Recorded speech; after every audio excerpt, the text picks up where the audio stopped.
É sempre um prazer a gente estar junto, apesar de só alguns visitantes levantarem, você pode ter certeza que muitas pessoas têm se achegado a essa comunidade.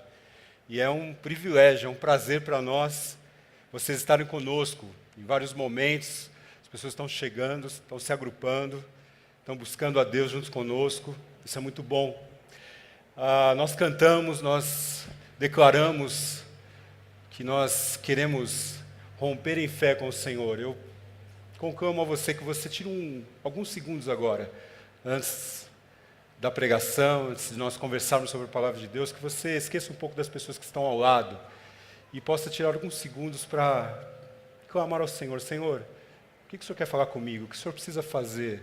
Espírito Santo, Deus em mim, Deus em nós, o que o Senhor precisa falar comigo, mover no meu interior? Tire alguns segundos de oração e silêncio com você.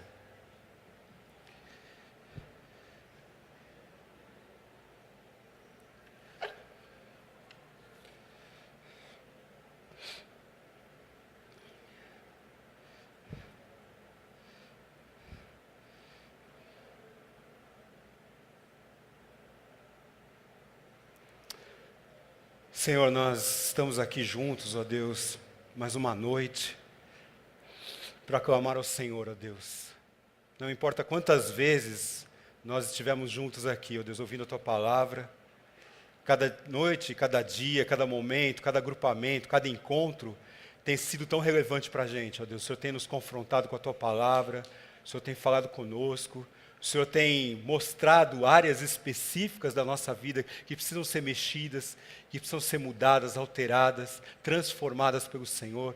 Deus, nós temos mais um momento aqui. Senhor, em nome de Jesus, usa esse tempo, ó Deus.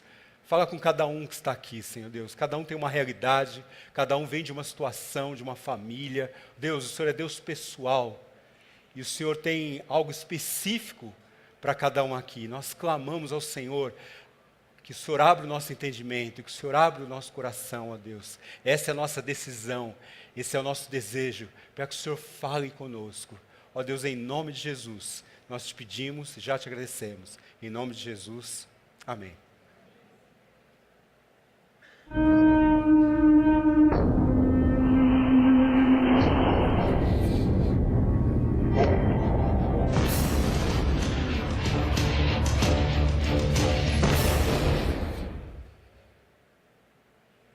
Bem, estamos aqui na nossa quarta mensagem da série O Poder Mobilizador do Espírito Santo. Tivemos a nossa primeira mensagem feita pelo Átila, e ele falou quem é o Espírito Santo e para que veio. Ele é o Deus anunciado e o Deus revelado. Ele é o Deus Consolador. Fez uma comparação ali com Deus Pai, ali no Antigo Testamento, como Consolador no Antigo Testamento, depois indicando Jesus como Consolador ali com os discípulos, e o Espírito Santo, o outro, mas com a mesma essência, Deus Pai, Filho e Espírito Santo, o Deus Trino. Nos falou, então, nos lembrou que não há hierarquia entre Deus Pai, Deus Filho e Deus Espírito Santo. Nos lembrou de Atos 1,5 ali, falando que Jesus declarou aos discípulos que João havia batizado com água, mas eles seriam batizados com o Espírito Santo, mergulhados. E aí, Deus em nós, então.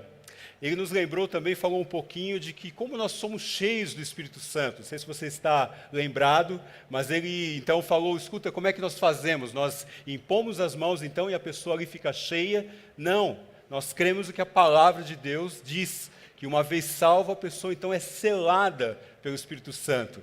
E uma vez selada, ela é cheia já do Espírito Santo nela, e esse enchimento que é feito na salvação deve ser renovado, com o Senhor sempre na nossa vida em primeiro lugar. O Heraldo, então, veio com a nossa mensagem falando sobre o Espírito Santo. Ele é o capacitador para que nós possamos testificar da palavra com eficácia, com intrepidez. Falou também que o Espírito Santo é aquele que nos capacita a uma vivência em comunidade, a um viver, a um testemunhar. E usou aquela ilustração tão forte para a gente do copo de água aqui, que ele pegou 2 copos e foi à frente, mergulhou o copo, então, até que aquele copo transbordou, simbolizando para nós que, quando nós estamos cheios do Espírito Santo, nós estamos transbordando, nós podemos saciar a sede espiritual de outros que estão ao nosso redor. Já o Renato, na mensagem 3, terceira mensagem, ele nos confrontou com a pergunta: quem mobiliza você? Falando de dois agentes mobilizadores. Um, a natureza humana, e o outro, o próprio Espírito Santo, Deus em nós. Bom, a natureza humana nós já conhecemos. Ela é fruto de ciúmes, inveja, toda aquela questão do rancor, orgulho. E é o Espírito Santo, então, que quebra, que nos tira do nosso natural e do sobrenatural de Deus, e Ele nos põe à frente, tirando toda a nossa timidez, nos colocando à frente para testemunhar, para viver em comunidade, quebrar as barreiras. Falou um pouco da questão da família. Se temos uma família cheia do Espírito Santo, essa família, a partir dela, vamos poder abençoar outras pessoas que estão ao redor. Mexeu muito comigo ele falando das duas naturezas, das duas mobilizações, dizendo que as duas mobilizações são notórias para nós. Como isso é impactante, porque a gente acha que aquilo vai ficar só no nosso coração. Não, ninguém está sabendo. Não, nós identificamos quando as pessoas estão sendo movidas, quando nós estamos sendo movidos pela nossa natureza humana, ou quando nós estamos movidos pelo Espírito Santo. Isso pode e deve contaminar, inundar as pessoas em volta positivamente, quando Deus está operando em nós. Falou um pouco também de como é ser cheio do Espírito Santo, como acontece isso. E ele falou, isso é um mistério, não há uma fórmula, isso é a beleza do Evangelho, não há uma fórmula, não há uma receita que você usa, nós estamos no legalismo. Ele falou assim, mas olha, você deve se deixar encher pelo Espírito, você tem a decisão de esvaziar do seu eu, da sua natureza humana, e se deixar encher por esse Deus. Eu não quero mais viver segundo os meus pensamentos, declarou, mas o Senhor no trono da minha vida. Bem, vamos à nossa hoje? Hoje nós vamos falar então de o poder mobilizador frente às perseguições, limitações e tribulações. Para que nós possamos conversar um pouco sobre isso, aquecer um pouco, nós trouxemos algumas perguntas para que a gente possa falar sobre isso. A primeira pergunta é: pessoas cheias do Espírito Santo estão sujeitas a situações de angústia, de dor ou sofrimento? Nós temos, você tem convivido na igreja, como igreja, em igreja, e você tem visto pessoas com motivos de angústia, dor, doenças. Isso é compatível com a nossa comunidade, uma comunidade cheia do Espírito Santo? Assaltos, pessoas sendo acidentadas, pessoas sendo violentadas, enfermas, perdas de filhos. Tem famílias aqui que estão tendo perdas de filhos recém-nascidos, algo forte, algo que é difícil para a família. Como isso acontece no nosso meio? Isso é contrário aos propósitos eternos de Deus para a nossa vida como comunidade de fé? Qual é a efetiva ou a ação efetiva do Espírito Santo em nossa vida frente às nossas limitações, precipitações e erros? Porque, de verdade, nós estamos sujeitos a errar, nós estamos sujeitos a precipitações, nós cometemos isso. Como é isso na dinâmica do Espírito em nós? Quero começar com vocês lendo um texto ali em Atos 8, a partir do versículo 1, se você só quiser acompanhar comigo na tela, ou se você quiser pegar na sua Bíblia também, Atos 8, capítulo 8, versículo 1, a partir do versículo 1.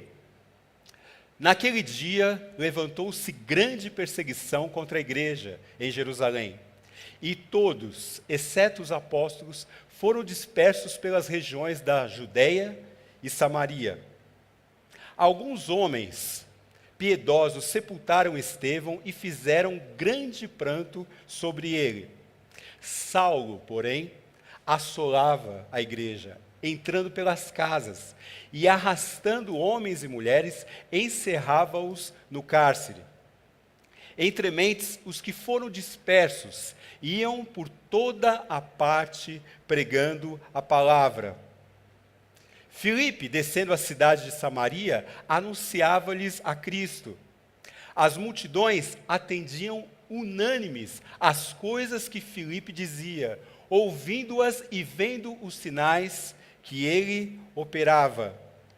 Pois os espíritos imundos de muitos possessos saíam gritando em alta voz, e muitos paralíticos e coxos foram curados. E houve grande alegria naquela cidade. Hoje nós vamos falar então do Espírito Santo, Deus em nós, esse Espírito que nos mobiliza, nos move, nos leva à frente, ao cristão e à igreja, frente à oposição. E nós vamos falar de três áreas específicas de oposição à ação do Espírito. E aí estão elas: perseguições, limitações e tribulações. Essas áreas, elas carecem da mobilização, da ação do Espírito direta em nós. Quero falar um pouco sobre cada uma delas um pouquinho. O que são elas? Perseguições: oprimir alguém a fim de persuadi-lo ou forçá-lo a rejeitar aquilo que ela crê. Ou simplesmente atacar alguém por motivos de sua fé. Sofrimento infligido a nós pelas pessoas por causa do nosso relacionamento com Cristo.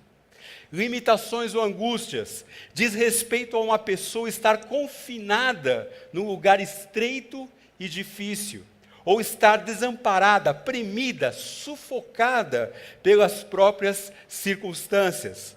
Oposições sofridas pela pessoa em decorrência de seus próprios erros e precipitações.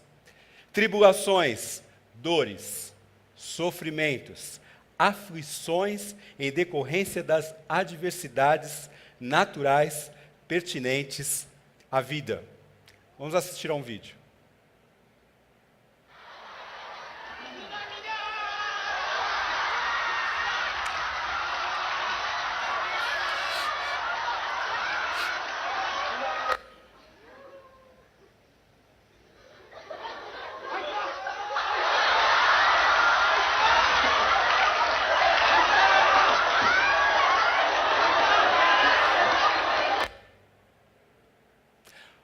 Ok, em uma situação de oposição, você vai a favor ou contra o fluxo?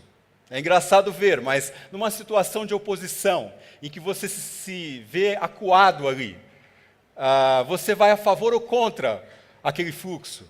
Se você vai a favor ou contra, o que leva você a ir contra esse fluxo, ou o que leva você a recuar, a você ficar para trás ali, ou pegar o sentido daquele fluxo? Mais uma situação de perseguição ali, agora em Atos 16, 25. Lucas nos conta ali, no livro de Atos, falando o seguinte, Atos 16, 25.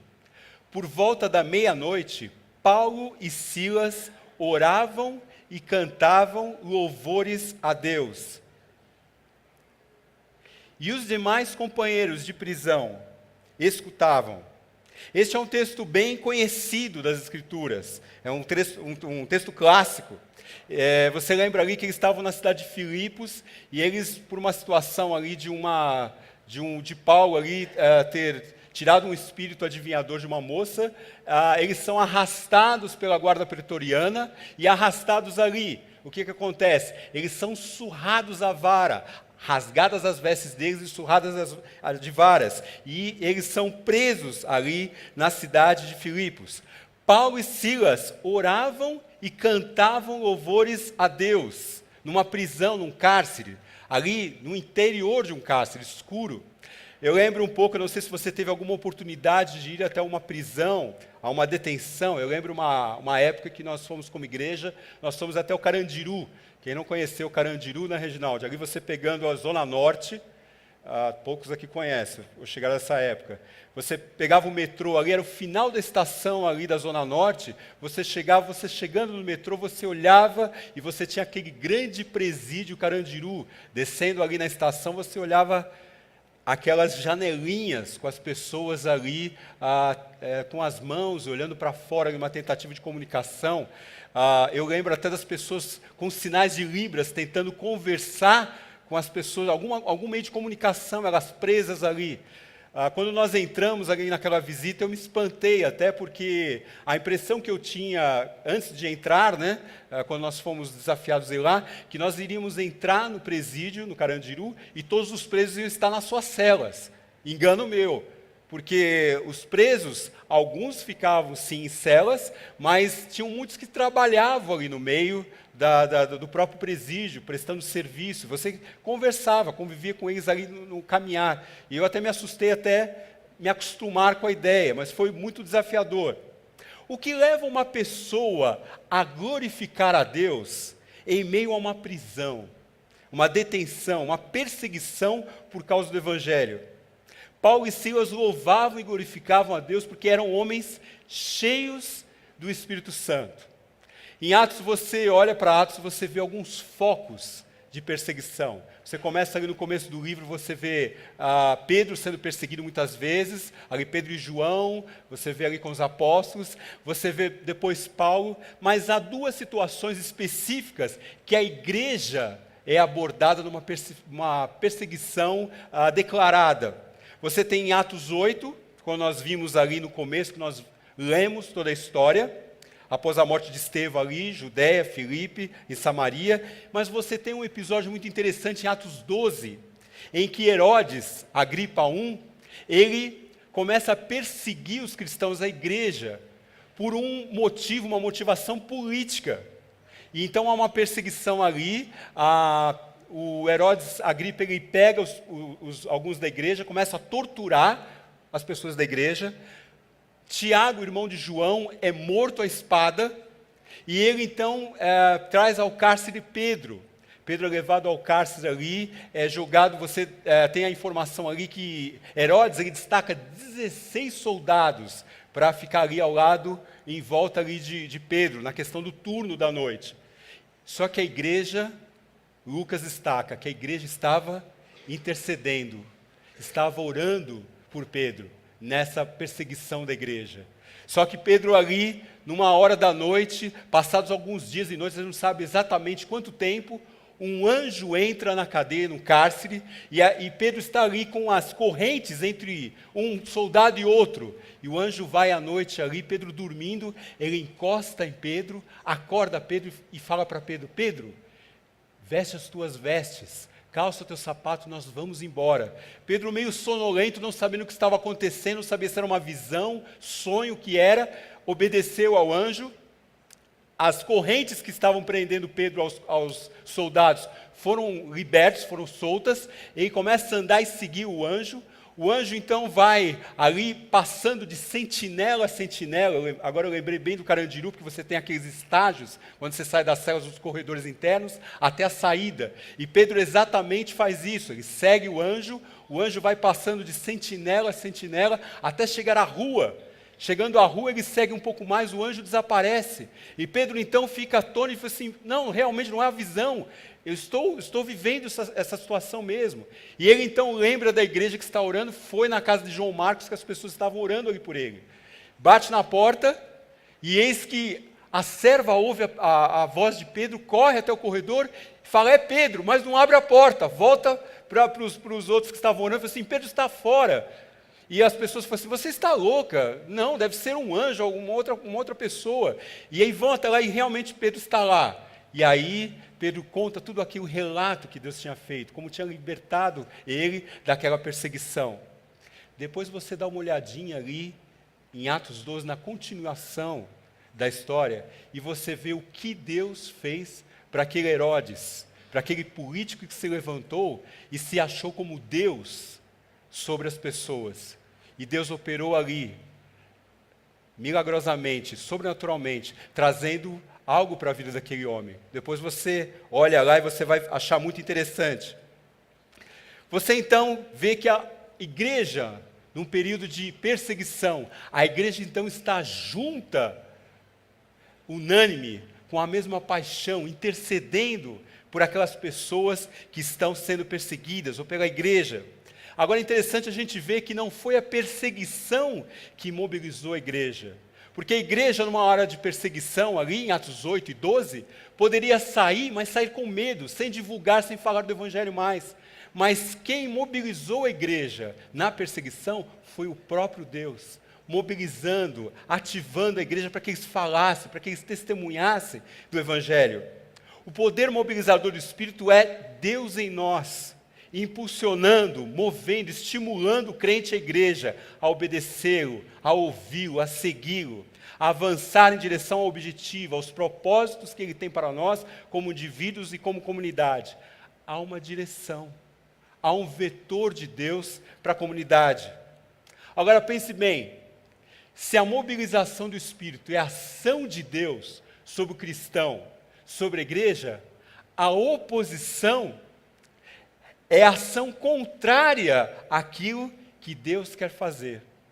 Mas eu quero lembrar para você que, graças a Deus, Lucas, em Atos, escreve um refrão em seu livro, dizendo o seguinte: entretanto, a palavra do Senhor crescia e se multiplicava, e aumentava a sua proclamação, e esta era eficaz para ganhar novos convertidos.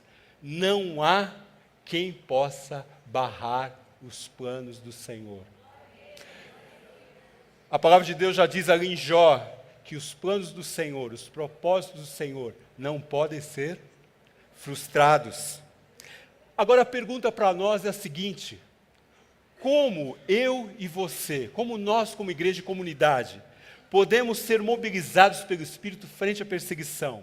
Sim, eu entendi que até agora nós conversamos e falamos, olha, nós precisamos nos esvaziar de nós mesmos e deixar se encher do poder do Espírito. Mas a pergunta é, como? Tirando o foco daquilo e daquele que está contrário aos propósitos de Deus. Primeiro eu tiro o foco daquilo que está contra. A minha preocupação não é quem ou o que está fazendo contra o Senhor, porque eu sei que os planos de Deus não podem ser frustrados. Isso não é preocupação minha. Então aquilo que está contra ou em oposição àquilo que Deus quer fazer, Deus cuidará disso. Outra coisa, eu tiro o foco de mim mesmo. Porque na realidade, nós estamos preocupados com o nosso eu. Na realidade, muitas vezes nós estamos preocupados, e na maioria das vezes, com o nosso orgulho. Escuta, o que vão pensar de mim? O que vai acontecer com o meu emprego? O que vai acontecer com as coisas que eu cuido? Mas se eu tenho a consciência e a decisão que Deus é soberano sobre todas as coisas, Ele tem o controle sobre a minha vida e tudo que acontece, Senhor, o Senhor vai cuidar da oposição. Senhor, eu entreguei a minha vida integral ao Senhor, completamente ao Senhor. E aquilo que acontecer comigo, está acontecendo com o Senhor. Aquilo que acontecer com o Senhor, está acontecendo comigo. E eu estou em paz com isso. Ele tem o controle de todas as coisas.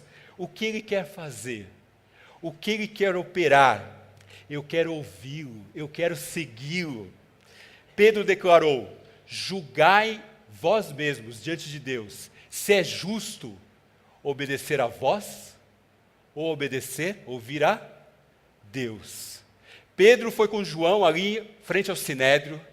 Pedro, João e os apóstolos foram de novo diante do Sinédrio, e todas as vezes que eles apareciam no Sinédrio, o Sinédrio, aqueles homens judeus misturados ali com política, doutores da lei, sacerdotes, viravam para eles e falavam: escuta, nós já não conversamos para que vocês se aquietem, vocês parem de falar desse Deus? E toda vez que eles falavam, Pedro então, com intrepidez, cheio do Espírito, virava para aqueles homens e falava: escuta, eu quero obedecer ao meu Senhor, vou obedecer à voz de Deus. Jesus fala o seguinte: as minhas ovelhas ouvem a minha voz, eu as conheço e elas me seguem. Senhor, quando nós estamos diante dEle, quando nós estamos debruçados diante dEle, nós estamos em paz. Senhor, o que o Senhor quer fazer na nossa vida? O que o Senhor quer fazer com nós como igreja? O que o Senhor quer operar? O que o Senhor quer produzir em nós? Não vai ter oposição que vai ser contra os teus planos. Não vai ter nada no meu ser que vai impedir os teus planos. Mas o que uma pessoa cheia do Espírito Santo faz em uma situação de oposição?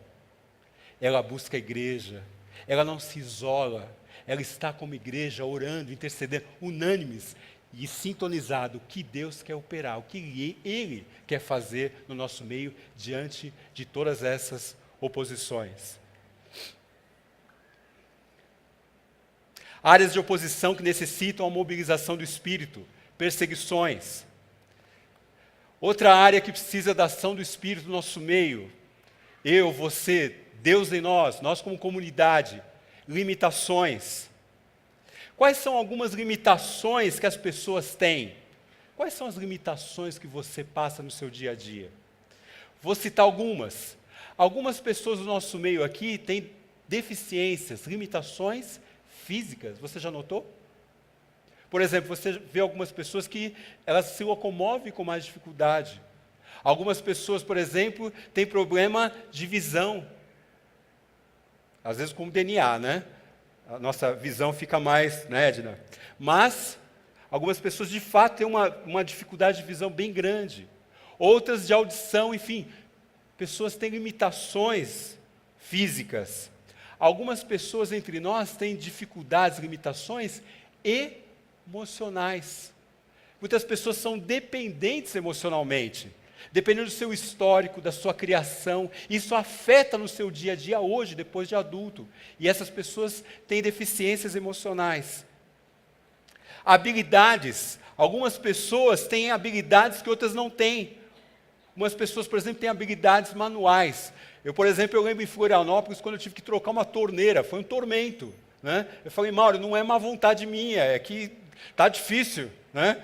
Aí eu troquei a torneira lá, Kleber, uma vez, duas vezes, ligava a água e vazava. Punha a torneira, eu falei assim, não consigo. Aí até que chegou o irmãozinho, querido, está fácil. Só que ele pôs o V da rosca no sentido certo, né? Não sabia.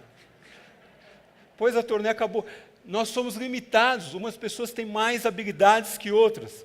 Nós somos limitados financeiramente. Algumas pessoas têm mais poder aquisitivo que outras. Outras têm um pouco mais, outras um pouco menos. Limitações espirituais, dons, intelectos. Lembra a sua sua época de cursinho? Humanas, exatas, biomédicas. Cada um tem uma atividade, uma habilidade intelectual que se desenvolve mais. De fato, todos nós somos deficientes e limitados, seja em todas as áreas. Ninguém sabe ou pode todas as coisas. Somos limitados. A pergunta é, como você e eu nos sentimos nas nossas limitações? Nós, conversando com os jovens ontem, conversando sobre esse assunto, nós falamos que o maior desafio é você saber das suas limitações, porque de fato você não quer nem saber das limitações que você tem. Você não quer nem encarar as limitações. Quero falar de um homem, de uma pessoa que olhou para as suas limitações e teve que identificar como Deus opera e mobiliza o Espírito Santo na mobilização, movimentação ou limitação desse homem. 2 Coríntios 12, 7, vou ler a partir do versículo 7 do capítulo 12 de 2 Coríntios. Esse homem fala o seguinte: e para que não me ensoberbecesse com a grandeza das revelações, foi-me posto um espinho na carne. Graças a Deus que nunca descobriram que espinho na carne era esse. Quem está falando aqui? Paulo. Paulo, ele, numa discussão com os coríntios ali, com a liderança da igreja de Corinto, da cidade de Corinto, aqueles homens falando sobre o apostolado dele, ou reclamando do apostolado dele, ele fala de suas revelações, de seu relacionamento com Cristo, como ele teve revelações espirituais profundas com Cristo. E aí fala de um espinho na carne. Muitas pessoas fazem uma especulação. Não, era uma deficiência visual. Não, era um tormento espiritual. Graças a Deus nós não sabemos exatamente, porque nós podemos nos encaixar perfeitamente que cada um de nós tem um espinho na carne, cada um de nós tem uma limitação. Mensageiro de Satanás para me esbofetear, a fim de que não me exalte. Por causa disso, 3 vezes pedi ao Senhor que o afastasse de mim. Então ele me disse, o Senhor, Jesus disse para ele, a minha graça te basta, porque o poder se aperfeiçoa na fraqueza. E Paulo retoma, de boa vontade, pois, mais me gloriarei nas fraquezas, para que sobre mim repouse o poder de Cristo. Pelo que sinto prazer nas fraquezas, nas injúrias, nas necessidades, nas perseguições, nas angústias, por amor de Cristo. Porque quando sou fraco, então é que sou forte. Quero só falar que o espinho na carne, enviado, mensageiro de Satanás, quero só explicar que o próprio inimigo, até o inimigo, ele é servo do Senhor.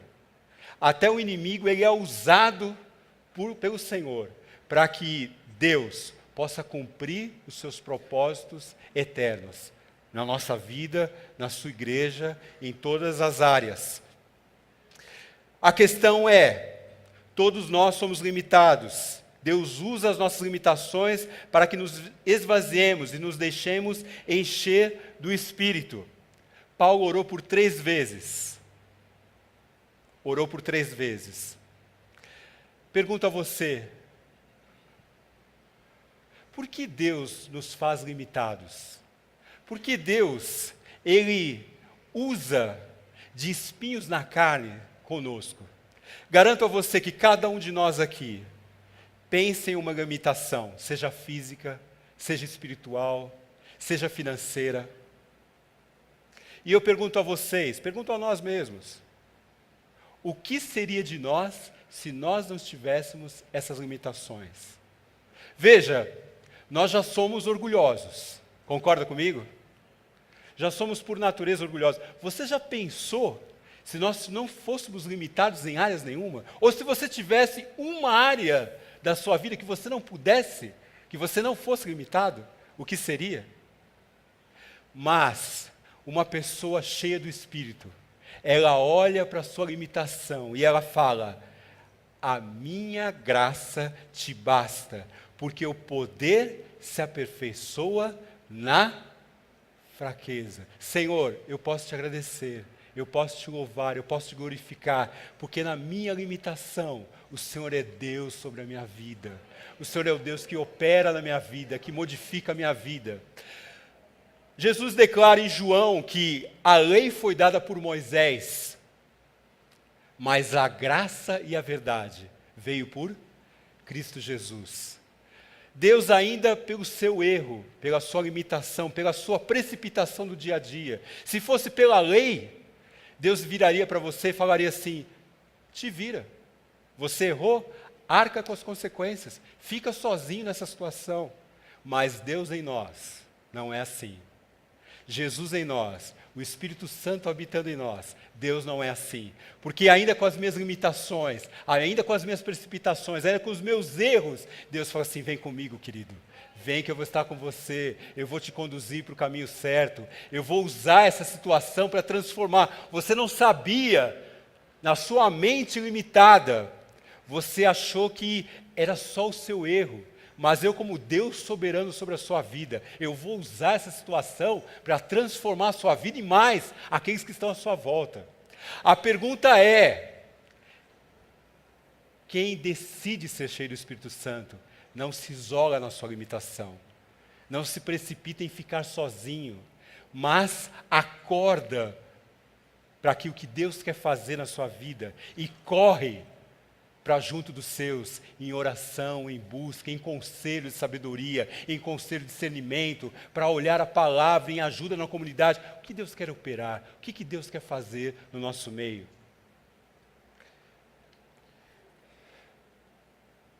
Áreas de oposição que necessitam a mobilização do Espírito. Primeiro nós falamos perseguições.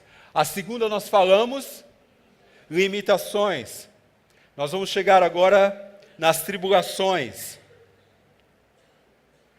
Romanos 8, a partir do versículo 18, Paulo fala o seguinte: porque para mim tenho por certo que os sofrimentos do tempo presente não podem ser comparados com a glória a ser revelada em nós. Paulo já começa a fazer o contraste. Olha, o que está acontecendo aqui, isso é passageiro, vai passar, vai acabar, mas o que vai acontecer lá. Pois a criação está sujeita à vaidade, não voluntariamente, mas por causa daquele que a sujeitou. Paulo começa a explicar para nós o seguinte: apesar de que Deus nos resgatou, apesar de sermos redimidos em Cristo, nós ainda estamos debaixo de um pecado, de uma consequência do pecado que está no universo. A própria natureza está sujeita a essa vaidade que o Renato citou aqui, falando do tema dele, que o homem se colocou. Aliás, que eu e você nos colocamos. Mas eu não estava lá. Depois você lê lá direitinho Romanos 5:12, perdão. Eu e você escolhemos esse caminho, e nós então estamos, apesar de redimidos, nós estamos ainda nesse sistema aqui, com a consequência do pecado. Na esperança de que a própria criação será redimida do cativeiro da corrupção, para a liberdade da glória dos filhos de Deus. Porque sabemos que toda a criação, a um só tempo, geme e suporta angústias até agora. E não somente ela, mas também nós, que temos as primícias do Espírito, apesar de estarmos aqui, apesar de termos consequências de sofrimento, de dor, de doenças, de limitações, nós já gozamos das primícias do fruto do Espírito em nós. Já gozamos daquilo que vai ser o céu, sem dor, sem lágrimas, sem tristeza. Nós com o Senhor ali face a face, nós já podemos ter esse gosto do céu no nosso ser dia a dia. Igualmente gememos em nosso íntimo, aguardando a adoção de filhos, a redenção do nosso corpo. Porque na esperança fomos salvos. E aí ele começa a falar: ora, esperança que se vê não é esperança, pois o que alguém vê, como espera? Mas se esperamos o que não vemos, com paciência o aguardamos. Mas também nos gloriamos nas próprias tribulações, sabendo que a tribulação produz perseverança. E a perseverança, experiência. E a experiência, esperança. Ora, a esperança não confunde, porque o amor de Deus é derramado em nosso coração pelo Espírito Santo que nos foi outorgado, ou foi-nos dado. Muitas pessoas aqui têm passado por momentos difíceis, momentos que estão sendo triturados, como um milho, quando você precisa tirar o grão, separar o grão do milho. A palavra tribular ou atribular, que vem do latim, quer dizer debulhar, arrancar. E muitas vezes nós nos sentimos assim, em momentos de doença, em momentos de sofrimentos, um acidente, um filho ou uma filha em situação de angústia, você se sente limitado.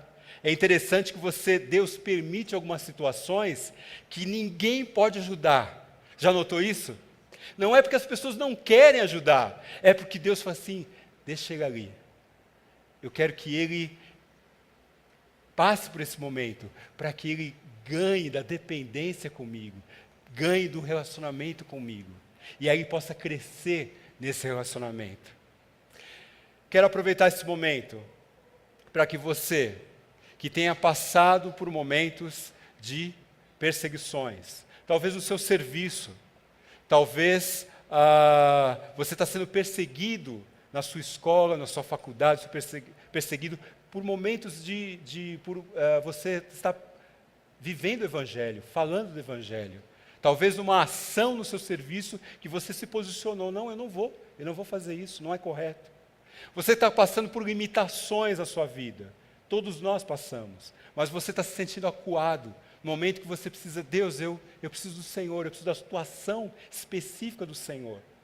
Você pode estar passando por momentos de tribulações, que você se sente triturado ali, debulhado.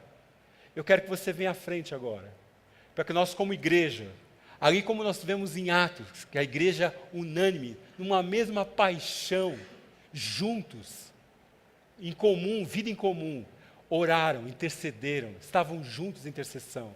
Você que está passando por momentos de perseguições, momentos de limitações, momentos de tribulações, venha à frente, para que nós possamos interceder pela sua vida.